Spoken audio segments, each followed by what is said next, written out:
guys, my name's AJ and welcome back to AJ Budgeting. This is our first ever YouTube video, so I'm super excited, but I'm also super nervous because I'm definitely on a learning curve when it comes to YouTube, but let's get into it. So in today's video, we are going to be talking about some of the products that I do have at my shop. I will link my Etsy shop below in the description. So my goal for my business was for me to be inclusive for all and have budgeting tools for everyone. It doesn't matter the age.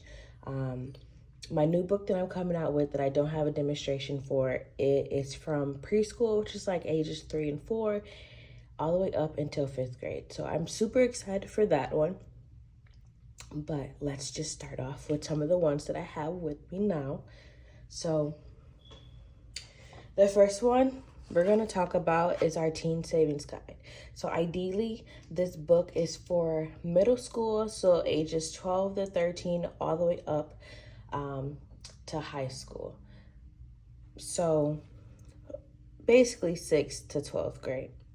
So it gives the kids about like 6 to 7 years to learn the basic budgeting necessities, like how to fill out a budget sheet, the differences between credit and debit, and creating good spending habits. So let's look in the book and see what it has to offer. So the first thing in the book is we're starting out with getting to know money and then key terms to be familiar with. So we have key terms like credit, debit, social security number, date of birth, and the last 4 of your SSN, which the abbreviation is there. And then we have credit and debit and the do's and don'ts of credit and debit. I personally feel like this is not taught a lot in high school and they just brush over it, and it needs to be taught better. So anyone getting into debt or getting credit cards in that nature will have a better understanding of what they're getting themselves into. And then I also do want to know on there, I wanted to establish this real early, that co-signing is not a small favor, and don't want them to get got by anybody. So, and then I have a goals page like for sophomore, junior, and senior year. Freshmen, they're really just trying to figure it out as they go. And I do have motivational quotes in here because my quotes are very anti-bully. Because during middle school and high school, that's the age where kids are trying to find themselves, but they're also are more susceptible to bullying. It does happen in elementary school, but I feel like it takes more of a toll on a kid's personal awareness, their self-image, and how they feel about themselves more in middle school and high school ages. So what I have in here, I have a savings for homecoming. I have one for driver's training. I have my first car. Also another motivational quote. Your value doesn't decrease based on someone's inability to see your worth. I have one for sports, one for movies. I know growing up, I always tried to go to the movie theaters with my friends on the weekend. Picture day, because you know you got to be the best dressed. This is my favorite quote in this book, and it's never dull your shine for someone else. And Tyra Banks said that. So I have one for spring break, and then this page is words of affirmation. I just want the kids to know that they are worth it in the end, and if your words of affirmation are telling yourself that you are beautiful, that you are worth it, that you are strong, that you are kind, they can write that down for them, and this can be their daily reminder to their self that no matter what people say to them or what people do to them, they know to them they are worth it, and it just keeps them going. I have one for mental health. For me, my family has a very big, strong mental health background, so I just wanted to put something in there because mental health does matter, and we can't diminish it to how society does today. It's definitely good to take a self-care day and a mental health day just to reacclimate yourself back to life and get yourself back in a better mood. This is a think space. This is for them to plan if they want to go to college and/or trade school. What they're going to do after they graduate and everything. It's just a little space for them to think.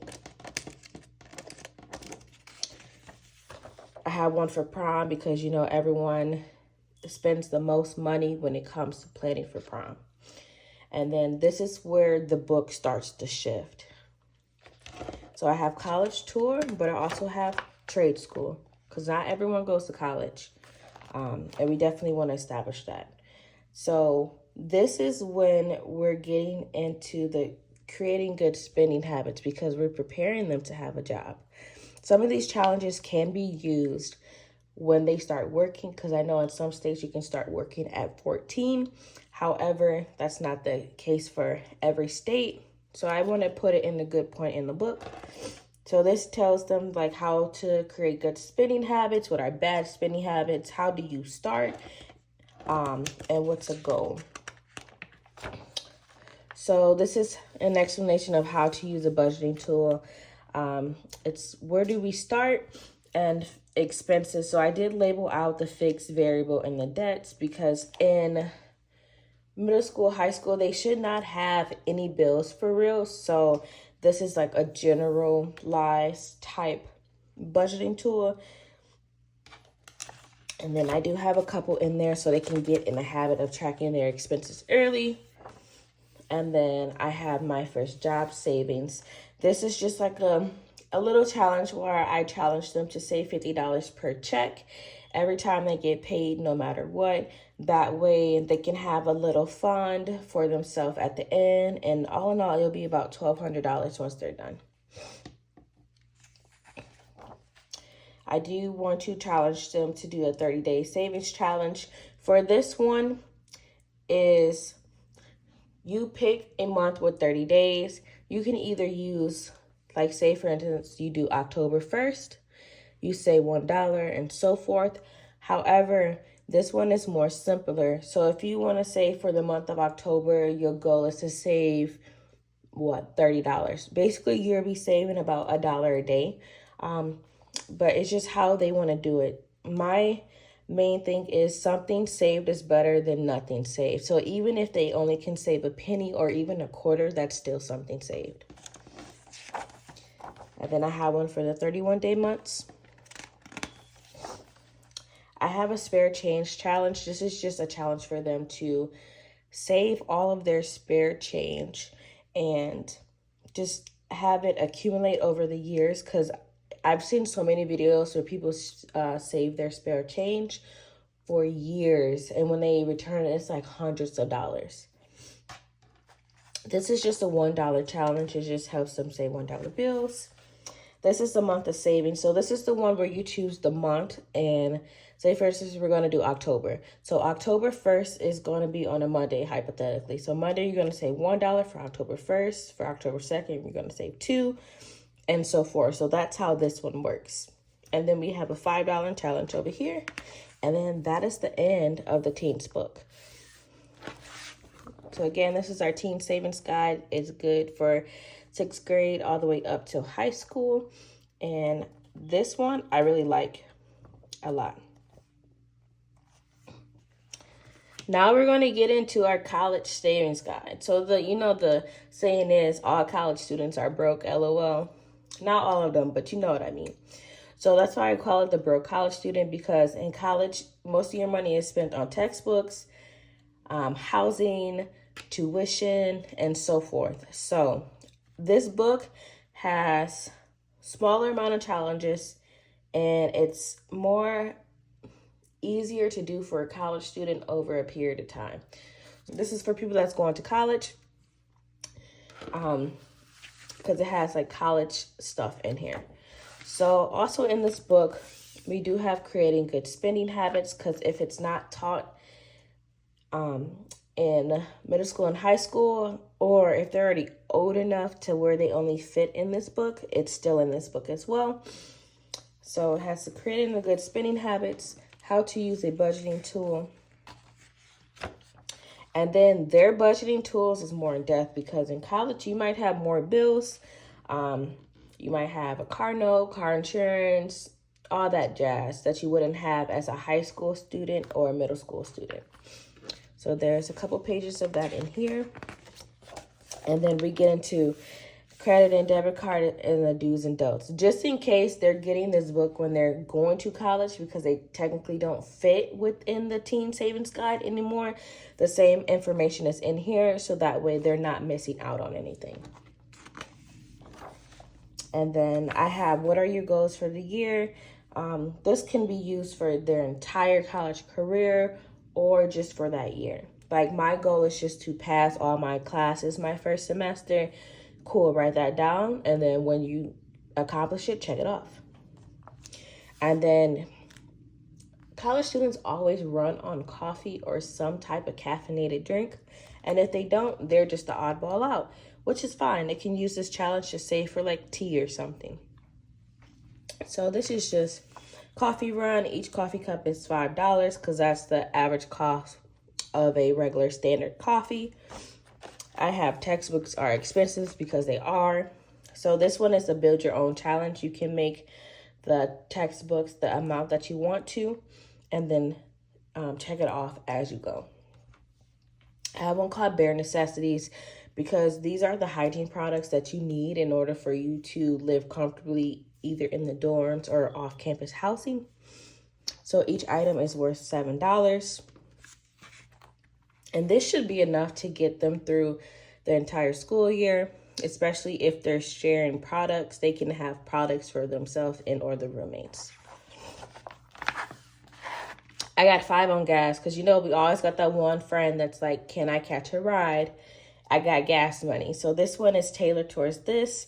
It's either for you to give money to your friends if they're driving you around, if you don't have transportation, or if you want to go out with your friends to get some type of meal, you can use this as well. I have one for spring break. Every college student looks forward to at least like one spring break trip that lets them de-stress for all the stressors that college causes and all that jazz. And this one is a build your own challenge as well. So whatever vacation they want to plan, they can tailor it to that.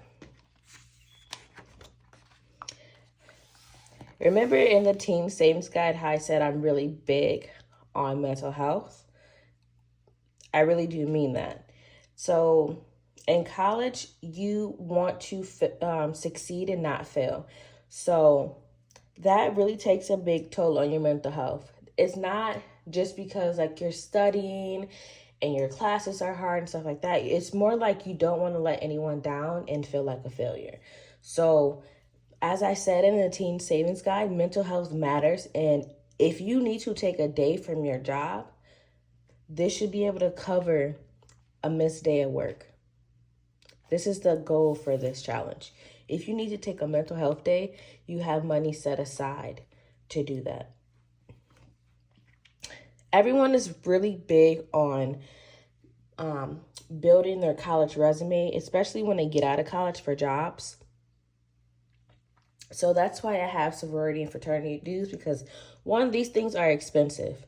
And when you're getting into a sorority or fraternity, you really don't think about the due expenses until you're already there. So I have this challenge in there for the college students so they can tailor it to their dues. They can do it for the semester or for the entire year, whatever works best for them. I have one called Can You Pay My Bills? Because these bills cannot pay themselves, okay? So this is a challenge designed to kind of get them a month ahead on their bills if they have any. So my goal for them is to use their highest bill amount. So that way, if it comes in lower, they will have a little bit of extra rollover funds that can roll over into like the 36 months worth of expenses. Let Me Upgrade You is designated for electronic updates. Either if they need a new phone or their laptop goes to crap or something like that, they have money set aside to get new electronic supplies for school. Emergency fund. So an emergency fund is different from any regular sinking fund or a savings, because this is for big emergencies, like your car breaks down or you get a really big hospital bill and so forth. So this one is designated for that. So each piggy is going to be $15. It's going to create a nest egg for an emergency fund of $945. And then, most of your college career is spent studying. So this is why this is called study time. This is just a dollar challenge in a different format. So, the saying per 1 credit hour, you have to study 3 hours type of thing. This is just for them to benefit for studying. So if they're studying maybe 3 or 4 hours a day, they can cross off 4 of these light lamps and put $4 into a $1 challenge, or like their study time challenge.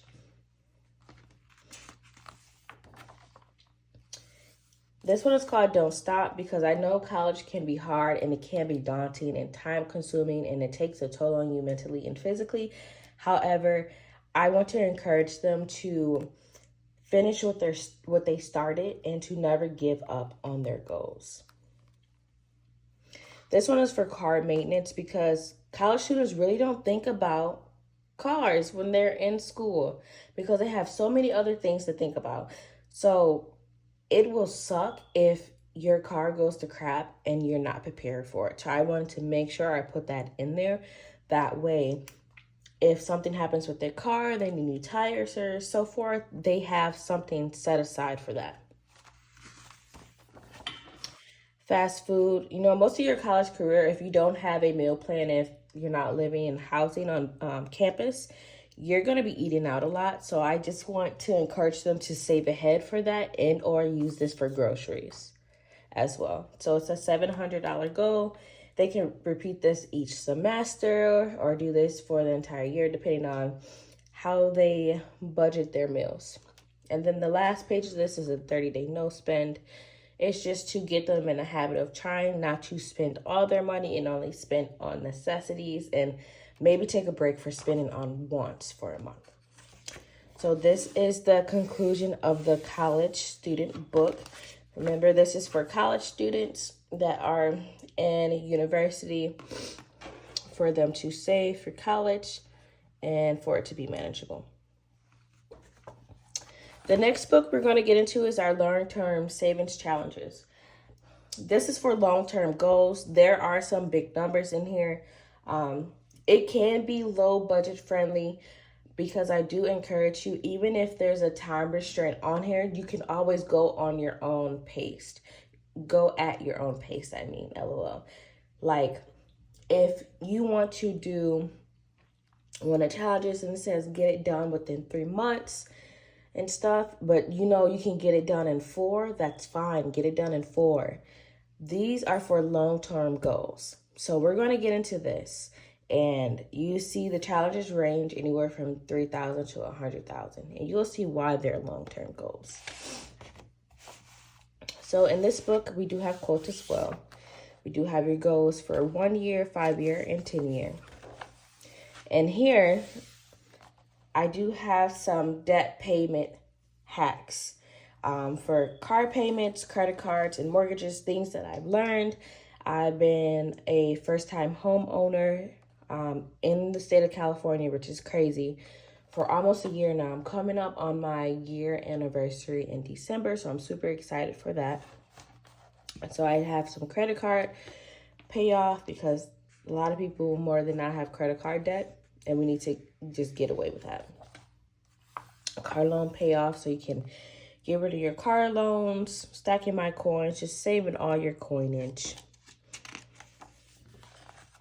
Think space. This is for you to put anything that you would like in there, meaning like you're thinking about starting a new project, or how are you going to do this or that. This is the space for you to do it. Student loan payoff. I know my first student loan payment in 3 years just came out yesterday, and I am sick.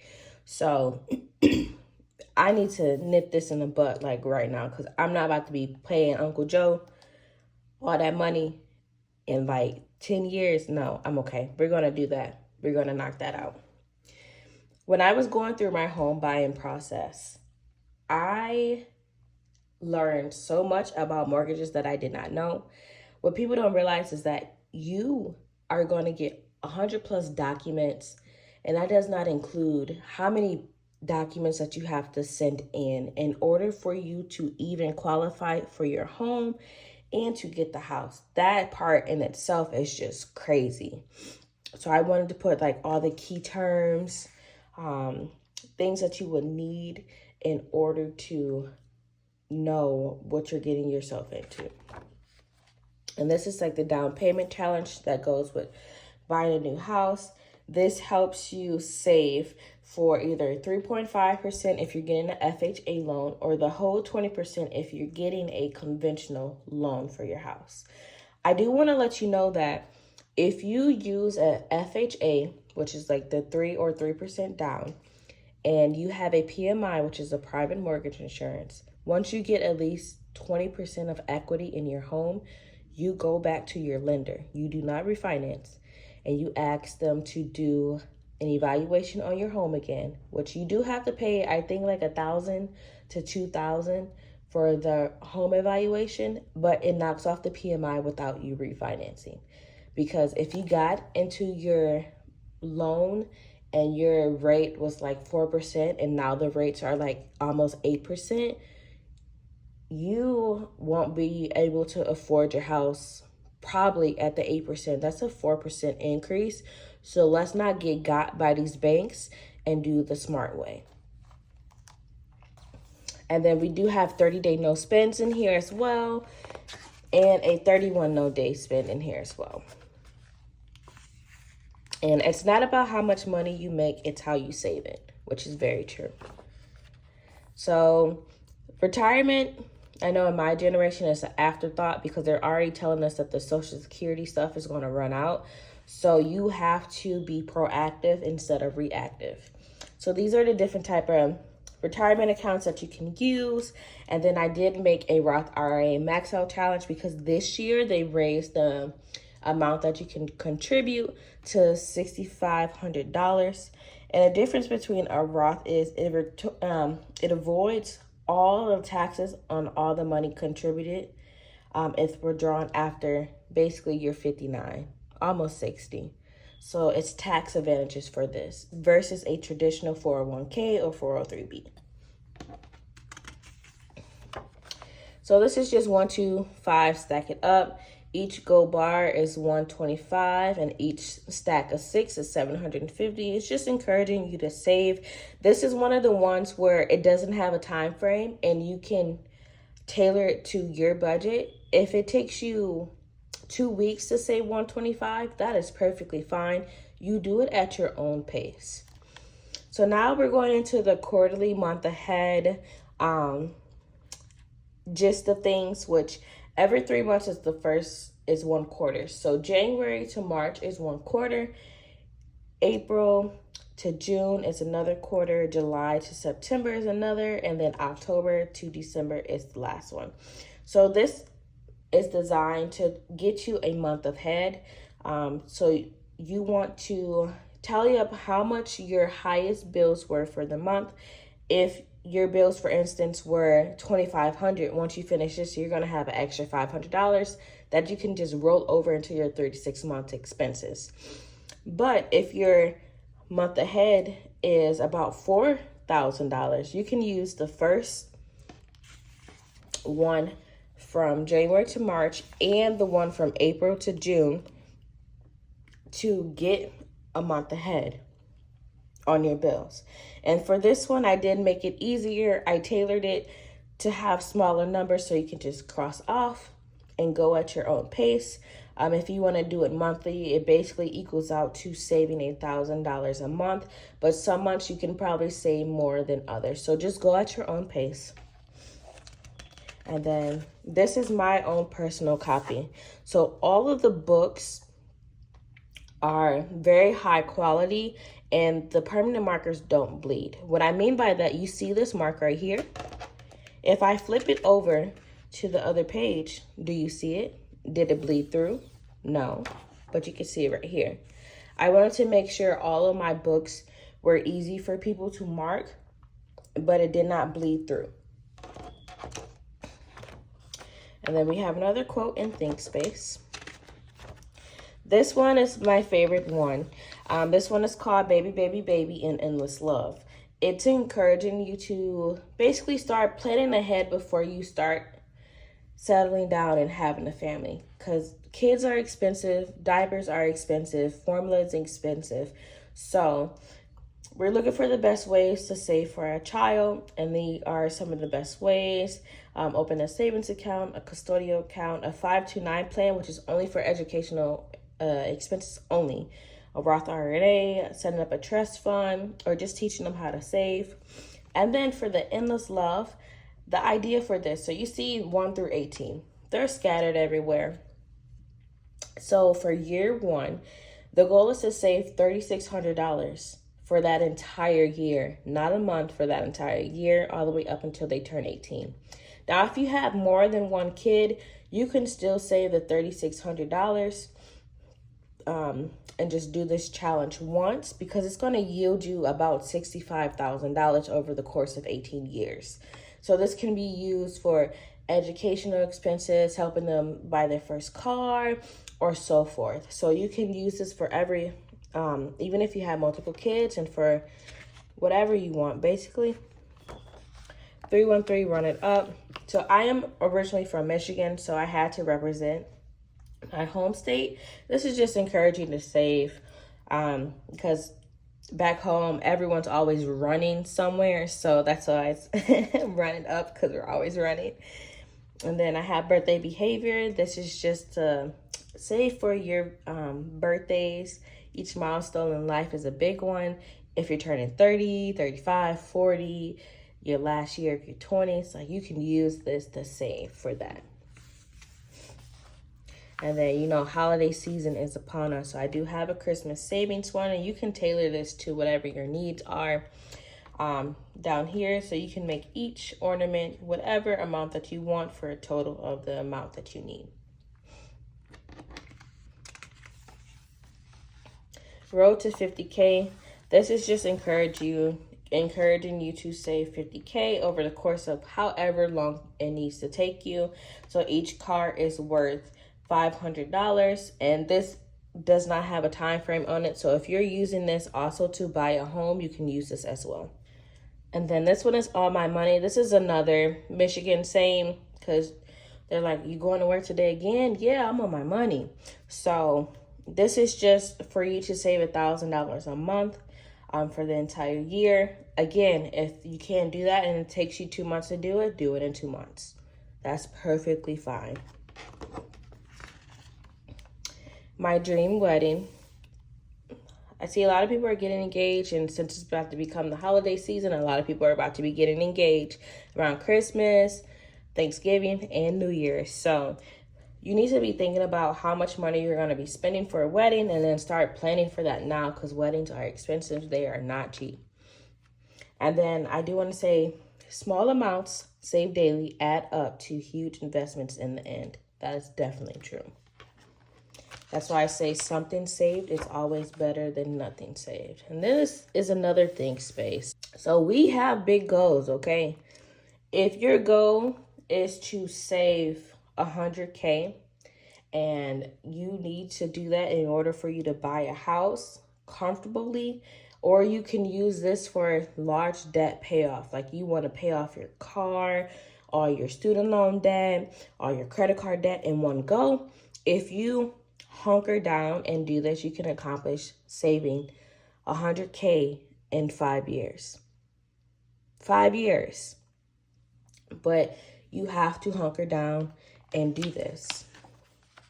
So I have it split between year 1 all the way up to year 5.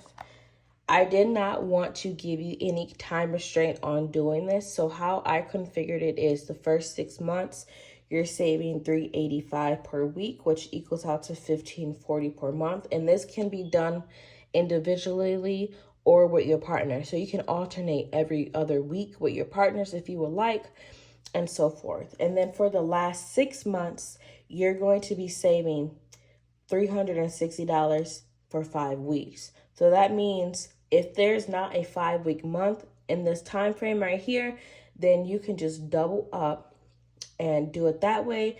Or if there's a 5-week month on this one, you can just take it and just cross it off from down here. Whatever works for you and your method.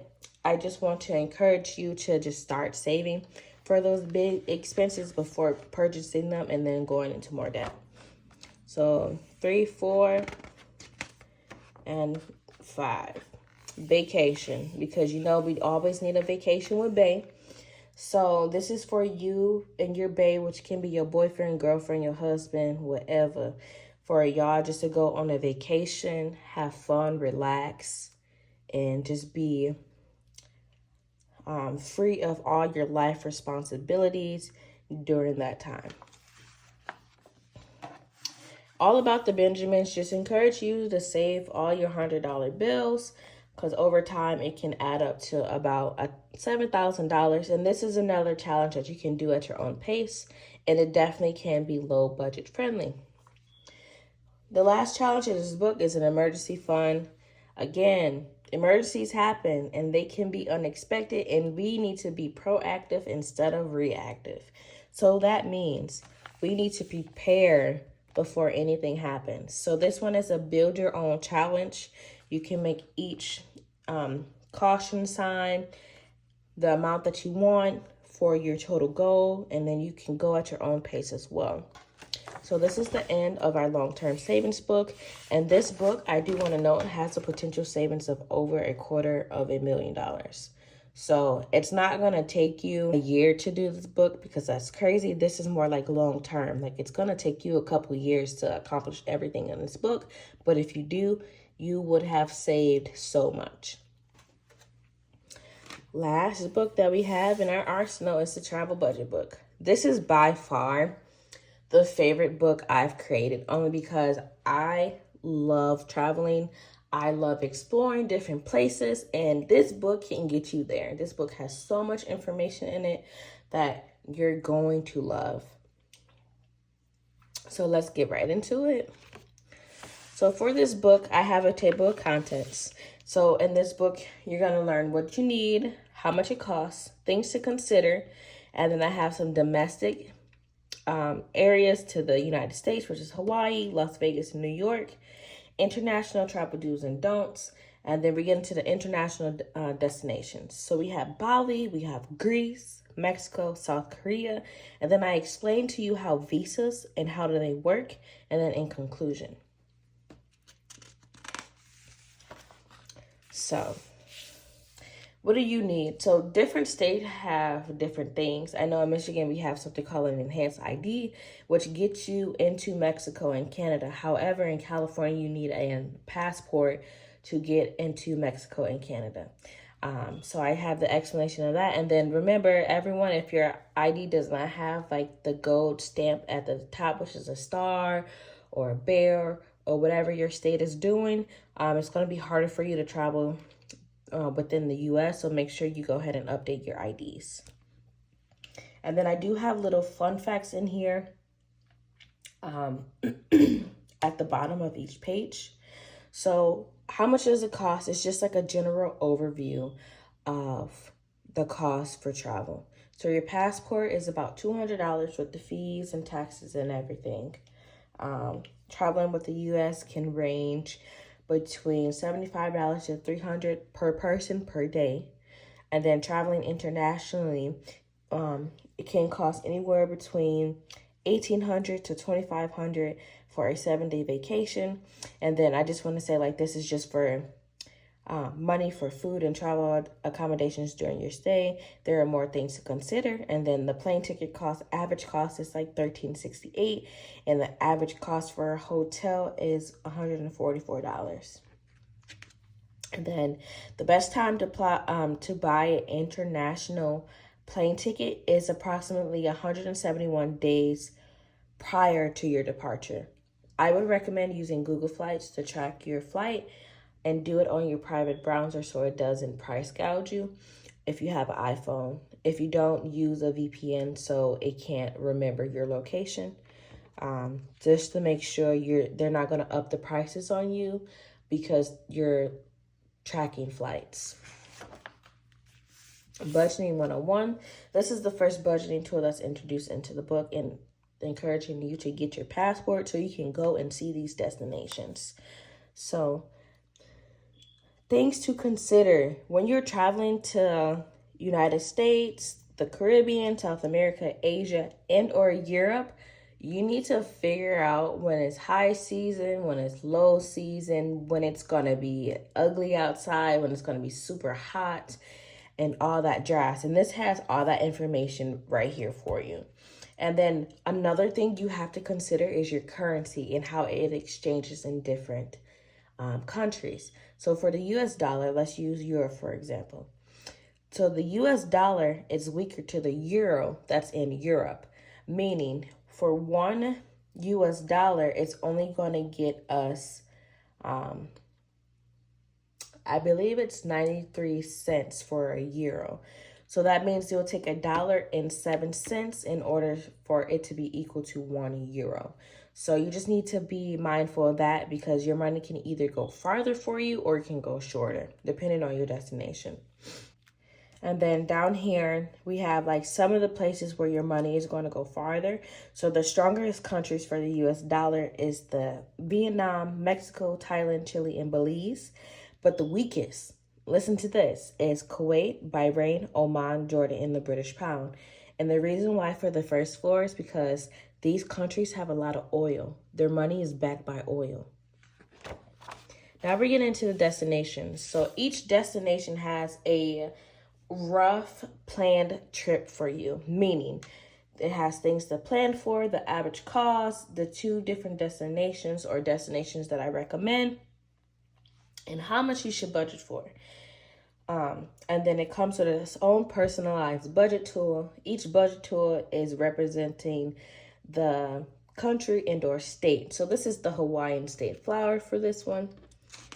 And then for this, you're going to have some recommendations and main attractions for things that you should visit during your trip, depending on where you're going and whatever scenery you're trying to accomplish.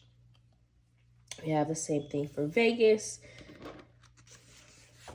Vegas is the alcohol bottle because everybody is drunk in Vegas for some reason, every single time. Then the recommendations for that as well. I have one for New York, and their budget tool is the Empire State Building. And then their main attractions and recommendations. So now we're going to get into the international do's and don'ts. I do want to say for the budgeting tools that's in this book, there's going to be a buffer in it already of anywhere between $250 to $500 automatically.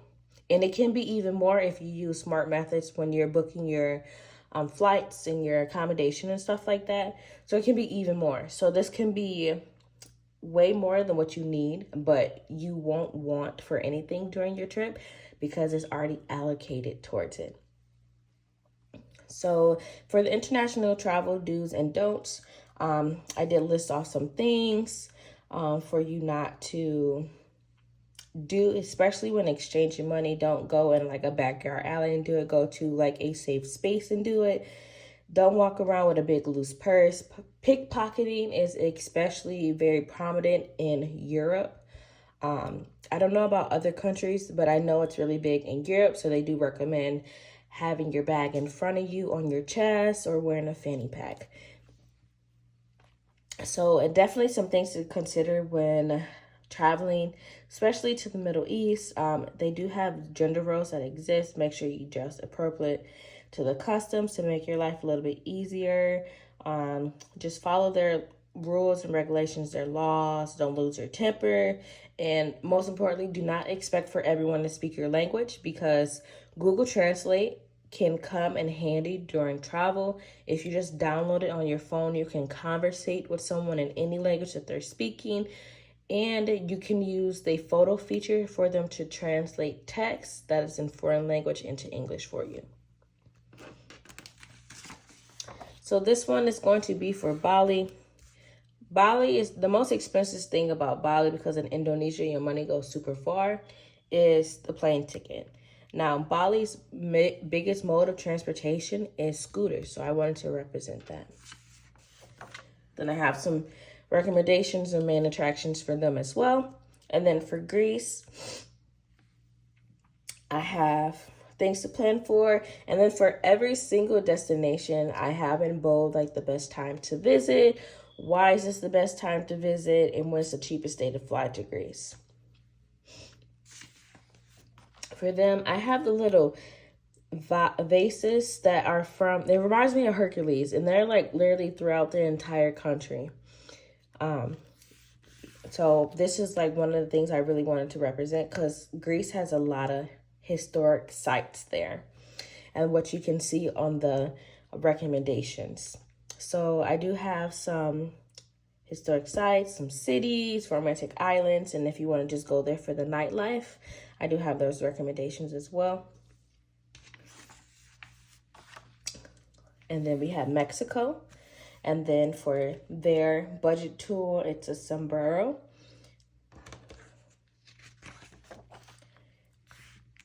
Main attractions, recommendations, and everything. Last but not least, we have South Korea. I do have some recommendations for where to look for accommodations and stuff, which is listed right here. Food, and then for this one I did have to put an extra thing because of visas. Remember in the beginning I was talking about how I explained the visas and how they work. So South Korea just introduced a KETA visa to their website. It gives you approval within like less than 24 hours, maybe 48, if there are not any issues. However, this needs to be done 3 days before your travel. You have to do that. And because a lot of things have changed since COVID, especially when traveling to different countries. And then for South Korea, their budgeting tool is how they say I love you with their hands. This means love. And then I have some recommendations, some night markets. Korean food is amazing. Definitely should try. And then this is how I explain the different types of visas. What are the easiest ones to get, the most expensive, and whatnot. It's just that. And then in conclusion, so I am based out of California with my major international airport being LAX. So all the flights are from LAX. However, remember how I was telling you that it's going to be a buffer in there already, meaning your flights might be cheaper than mine, right? Because California is expensive, okay? So that means yours might be cheaper to fly to international destinations, or it might be a little bit more expensive. But however, if you use that 171-day rule that I gave you, your plane ticket should not be super expensive. But this is the conclusion of the travel budget book. And so right now out, we have the travel budget book. We have the long-term savings challenges, the broke college student, and the teen savings guide. We do have the kids savings guide out for pre-order on our Etsy shop. It's not out yet, and I do have a video about it uploaded on my Instagram page. I will tag that link below as well. But this is everything that AJ Budgeting has to offer so far. But there's more to come. Stay tuned for updates on Instagram and YouTube on what we're doing with our shop and what we're adding and how we're trying to make it more inclusive for all. So if you like this video, go ahead and subscribe to my channel and follow me on Instagram. And as always, happy savings.